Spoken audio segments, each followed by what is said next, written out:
बारे में। संख्या पद्धति में कौन कौन सी संख्याएं आती हैं और उस नंबरों को किस किस नाम से जाना जाता है और उसको किस प्रतीक से डिनोट किया जाता है, इसके बारे में समझाएंगे। तो संख्या पद्धति में सबसे पहले आते हैं प्राकृतिक संख्याएं जो हमें नेचुरल रूप में मिलती हैं। जैसे कि संख्याएं स्टार्टिंग में शुरू में एक से, इसमें लिख रहा हूँ मैं कि इसमें एक से संख्याएं स्टार्ट होती है, जैसे 1 2 3 4 5 6 यूं करके यूं चलती जाती हैं। इन संख्याओं को प्राकृतिक संख्याओं के रूप में लिखा जाता है और ये संख्याएं ऐसे चलते चलते कहाँ तक चलती है, अनंत तक चलती हैं। जब स्टार्टिंग इसके प्रारंभ एक संख्या से, पहली संख्या से एक से होता है, एक फिर उसके बाद 2 फिर 3 फिर 4 इस तरह से लिखी जाती है। इन्हीं संख्याओं को कहते हैं प्राकृतिक संख्या। इंग्लिश में नेचुरल नंबर भी बोलते हैं और प्रतीक इसको डिनोट किया जाता है एन से, इसको एन से लिखा जाता है, नेचुरल नंबर होते हैं। और उसके बाद में आती है अगली संख्या आती है पूर्ण संख्याएं। पूर्ण संख्याओं को इंग्लिश में गुड नंबर्स बोला जाता है और इसको प्रतीक डिनोट किया जाता है डब्ल्यू से। और इसके अंदर वो सभी संख्याएं होती हैं जो प्राकृतिक संख्याओं वाली होती है, 1 2 3 4 5 6 यूं चलती जाती है अनंत तक। ये सारी की सारी संख्याएं आएंगी, लेकिन इसके साथ में शून्य और ऐड हो जाती है, ये चीज और ऐड हो जाती है, इसके अंदर जुड़ जाती है इसमें पूर्ण संख्या के अंदर कि जीरो एक और जुड़ जाती है। प्राकृतिक संख्याओं में जीरो का जुड़ना, इस चीज का जुड़ना ही पूर्ण संख्या कहलाती है। उसके बाद अगली संख्या की है पूर्णांक। पूर्णांकों में क्या होता है कि जब हमारे पास धनात्मक संख्याएं और टोटल के टोटल धनात्मक संख्याएं आ जाती हैं और उसके बाद जीरो जुड़ गई, अब उसके साथ ऋणात्मक संख्याएं भी आ जाए। जैसे जैसे किसी एक सीधी लाइन के अंदर हम यदि देखें तो इस तरफ बीच में जीरो और इस तरफ चल जाती 1 2 3 4 5 यूं करके हम चलता जाता है। तो इसी प्रकार यदि हम पीछे की ओर देखें तो -1 -2 -3 -4 इस तरह से चलता जाता है। ये संख्याएं होती हैं ऋणात्मक संख्याएं, ये संख्याएं होती है ऋणात्मक संख्याएं और ये संख्याएं होती हैं धनात्मक संख्याएं। ये संख्या होती है धनात्मक संख्याएं और इन्हीं सभी संख्याओं को जोड़कर टोटल बनता है पूर्णांक, इंटीग्रेट्स होते हैं। इसको जेड से डिनोट करते हैं, जेड से प्रदर्शित करते हैं। जेड से क्यों प्रदर्शित करते हैं? क्योंकि एक जर्मन भाषा का शब्द होता है, जर्मन भाषा का शब्द होता है जहलीन। जहलीन का अर्थ होता है गिनना, जिससे बनाया गया इसको, इसका प्रतीक बनाया गया जेड को। देखिए अगले प्रकार की संख्याएं हैं वो परिमेय संख्याएं हैं। इन परिमेय संख्याओं को रोटेशनल नंबर भी बोलते हैं। इन संख्याओं में प्रत्येक संख्या भिन्न के रूप में पाई जाती है। जैसे हम मान लेते हैं कोई भिन्न संख्या है, जैसे पी और क्याऊ, और पी और क्याऊ के रूप में लिखी गई संख्या ही परिमेय संख्या कहलाती है। इस संख्या में जो क्याऊ लिखा हुआ है, कभी भी क्याऊ जीरो के बराबर नहीं होना चाहिए, जीरो के बराबर क्याऊ नहीं होना चाहिए। जब ये नीचे वाली संख्या जीरो हो जाती है, ऊपर वाली संख्या का मान चाहे कितना भी हो, 5 लिख लें तो वो अनंत के रूप में बन जाती है, जो कि हमारा मान नहीं बनता, अतः परिमेय संख्या नहीं होती है, ये परिमेय संख्या नहीं होगी।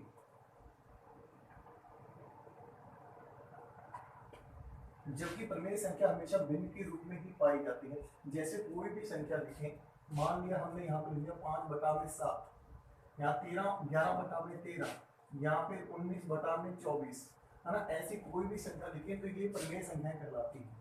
इनमें परिमेय संख्या आएगी, जबकि किसी भी संख्या के नीचे जीरो आ जाए तो वो परिमेय संख्या नहीं कहलाती कभी भी।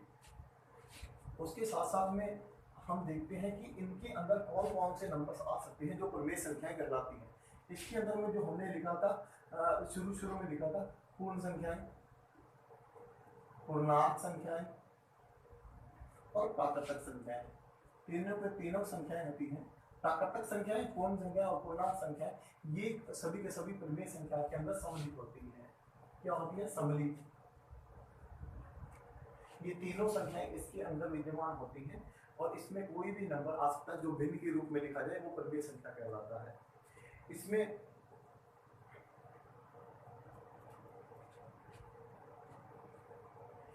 एक और चीज होती है जो जुड़ी होती है, तुल्य भिन्न।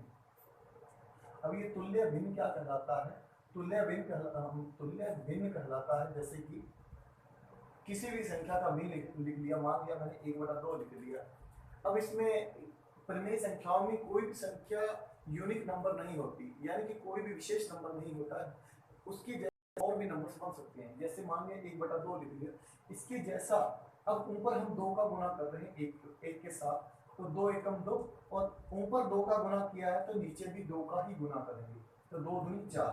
तो क्या बन गया, यदि हम इसको किसी पहाड़े से डिवाइड करके देखते हैं तो भी हमें ऐसी ही पहली वाली संख्या जैसी इसकी जैसी ही प्राप्त होती है। अब यदि इसको 3 से गुणा करते हैं तो 3 एकम 3, और इसको भी 3 से गुणा करते हैं तो 3 दूना 6 प्राप्त होता है। ऊपर वाली संख्या को यदि हम 4 से गुणा करेंगे तो 4 एकम 4, और नीचे वाली संख्या को भी 4 से गुणा करेंगे तो 4 दूना 8 प्राप्त होता है। तो इस प्रकार से प्राप्त होने वाली संख्याएं क्या कहलाती हैं, तुल्य अभिन्न कहलाती हैं। इनको यदि हम किसी पहाड़े से डिवाइड करते हैं, जैसे 4 से डिवाइड करें या 3 से डिवाइड करें या 2 से डिवाइड करें, तो हमें पुनः ये प्रारंभिक संख्या है यही प्राप्त हो जाता है। इसलिए इसमें कोई भी भिन्न तुल्य कोई यूनिक नंबर नहीं होता। इन सभी भिन्नों को क्या कहते हैं, तुल्य भिन्न कहते हैं। ये सभी के सभी परिमेय संख्या के अंदर विद्यमान होते हैं।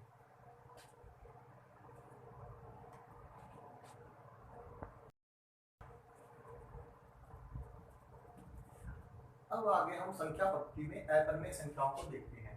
जैसे अब आगे परिमेय संख्याएं हमने देखी तो उसी प्रकार से अपरिमेय संख्याएं होती हैं। ये परिमेय संख्या को बिल्कुल विपरीत होती हैं। जैसे परिमेय संख्याओं में हमने लिखा था कि p अपॉन में क्या हो, और कोमा में क्या हो इज नॉट इक्वल टू 0, यानी कि 0 के बराबर क्या हो नहीं होता, ये लिखा था परिमेय संख्या में। लेकिन अपरिमेय संख्याओं में ये नियम कभी भी लागू नहीं होता, ये लागू नहीं होता, क्योंकि इसका कारण ये होता है कि इसमें कभी भी भिन्नों के रूप में संख्याएं नहीं लिखी जाती। अपरिमेय संख्याओं में सीधे सीधे नंबर लिखे जाते हैं, जैसे कि रूट वाले नंबर आ गए, जैसे √2, √3, √13, √11, ऐसे वाले नंबर लिखे जाते हैं। उसके साथ साथ में जैसे नंबर, जैसे ये पाई की वैल्यू हो गई है, ऐसे नंबर इनके अपरिमेय संख्याओं में लिखे जाते हैं, जो भिन्नों के रूप में नहीं लिखे जा सके, जिनके नाम सीधे सीधे जिनके मान होते हैं, जिनके मान होते हैं वो सीधे सीधे हमें प्राप्त हो सके। इस प्रकार की संख्याएं हमें अपरिमेय संख्याएं कहलाती हैं। अब मैं एक छोटे से माप के द्वारा आपको सभी संख्याओं का दोबारा से अपडेट करवा दूं। तो इसमें क्या क्या होता है, छोटे सिंपल सा देखें। सबसे छोटी संख्या देखें तो सबसे छोटी संख्या प्राकृतिक संख्या होती है। प्राकृतिक संख्या में कौन कौन से नंबर थे, नेचुरल नंबर थे, 1, 2, 3, 4, 5, 6, 7 ऐसे नंबर थे, और ऐसे जो सभी के सभी नंबर प्राकृतिक संख्या में आते हैं अनंत तक। उसके बाद में आगे पूर्ण संख्या। पूर्ण संख्या में ये नंबर तो थे ही थे, उसके साथ में 0 और ऐड हो जाती है, और ये नंबर सारे के सारे किसमें आ जाते हैं, पूर्ण संख्या में आ जाते हैं। और जो होती है पूर्णांक, पूर्णांक संख्या के अंदर क्या होता है, ये सभी संख्याएं तो ठीक ही, उसके साथ में माइनस ऋणात्मक वाले नंबर भी आए थे, जैसे -1, -2, -3, -4, ये सारे के सारे नंबर इसमें विद्यमान होते हैं। ऐसे चलता जाएगा ये हमारा नंबर। अब ये आगे पूर्णांक संख्या। उसके बाद में एक और बड़ी संख्या थी जिसको बोलते हैं परिमेय संख्या। परिमेय संख्या में क्या होता है, जो भिन्न वाली राशियां होती हैं, जैसे कि 3/4, 9/7 और 11/13। जरूरी नहीं है कि नीचे वाली संख्या ही बड़ी होनी चाहिए, नीचे वाली संख्या छोटी भी हो सकती है। इस प्रकार से ये भी परिमेय संख्या कहलाती है। तो ये जो जितने भी भिन्न प्रकार पाए जाते हैं, ये सारे सारे परिमेय संख्या में होते हैं। इसके अंदर पूर्णांक भी आएंगे, इसके अंदर पूर्ण भी आएंगे, इसके अंदर प्राकृत संख्याएं भी आएंगी, और ये भिन्न के रूप। इनके साथ साथ में एक और चीज चलती है, परिमेय संख्या। अपरिमेय संख्या अभी मैंने बताया कि √5 ऐसे जो नंबर पाए जाते हैं, और पाई ऐसे जो नंबर होते हैं वो सभी के सभी अपरिमेय नंबर में आते हैं। ये जो टोटल नंबर है वो कहलाती हैं संख्याएं, क्या कहलाती हैं, वास्तविक संख्याएं। वास्तविक संख्याएं कहलाती हैं जो रियल नंबर होते हैं। इसके दो भाग होंगे। अब सीधा सीधा ग्राफ को पढ़ें तो क्या होगा, वास्तविक संख्याएं दो प्रकार की होती है, पहला परिमेय संख्याएं, दूसरा अपरिमेय संख्याएं। अब परिमेय संख्याओं में कौन कौन सी संख्याएं होती हैं, पूर्णांक संख्याएं, पूर्ण संख्याएं और प्राकृतिक संख्याएं। परिमेय संख्या में पूर्णांक कौन कौन सी होती है, जो ऋणात्मक और धनात्मक वाली, और उसके साथ साथ में कौन, 0 भी आ जाती है, ये पूर्णांक संख्या है। और पूर्ण संख्या में कौन, शून्य के साथ में जो नंबर्स लिखे होंगे वो नंबर भी सभी के सभी होंगे। और उसके बाद में कौन, प्राकृतिक संख्या। यदि आपको ये ग्राफ अच्छे से नहीं समझ आया, एक बार आप फिर से रिमाइंड करके आप पीछे करके वीडियो को देख सकते हैं। उसके साथ में अपरिमेय संख्या एक विशेष भाग होता है इसका, जो किसी भी नंबर के साथ मैच नहीं करता। इनका मान अपना विशेष मान होता है। ये संख्याएं अपरिमेय संख्याएं कहलाती हैं। Thank you.